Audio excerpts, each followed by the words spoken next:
Hello guys, আসসালামু আলাইকুম। তো আপনারা সবাই কেমন আছেন? এটা হচ্ছে জাপান পার্ট 2। এটা হচ্ছে একটা জাপানের খুব নামকরা ট্যুরিস্ট পয়েন্ট, শিবুইয়া। খুবই সুন্দর, খুবই মনোমুগ্ধকর। এখানেও প্রচুর প্রচুর ট্যুরিস্ট আছে। তো আপনারা দেখতেই পাচ্ছেন, জেব্রা কাটিংয়ে মিনিটের মধ্যে লাখ লাখ মানুষ পার হচ্ছে। এখানে আপনারা সব ব্র্যান্ডের জিনিস পাবেন, জাপানিজ ব্র্যান্ডও আছে, তবে খুব এক্সপেন্সিভ। মানে আমার কাছে খুবই এক্সপেন্সিভ লেগেছে, কারণ আমি তো অনেক দেশ ঘুরেছি আলহামদুলিল্লাহ।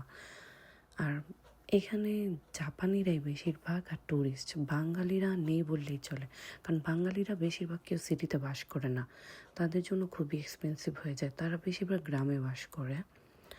আর হচ্ছে এটার নাম হচ্ছে শিবুয়া সিটি। তো এখানের আশেপাশে আপনার দেখবেন যে মিকি ওয়ার্ল্ড, তারপরে ইকিয়া, গুচি সব ব্র্যান্ড আছে। আপনার যেটা কিনতে চান, খুবই সুন্দর, খুবই পরিষ্কার। আমাদের কাছে তো খুবই ভালো লেগেছে। মিকি ওয়ার্ল্ডও খুব ভালো লেগেছে। তো আপনারা যারা ঘুরতে যাবেন তারা অবশ্যই এখানে যাবেন, ইনশাল্লাহ ঘুরবেন, দেখবেন, ভালো লাগবে। আর আমার ভিডিওটা কেমন লাগলো জানাবেন। ভিডিওটা ভালো লাগলে অবশ্যই কমেন্ট করবেন। আলহামদুলিল্লাহ।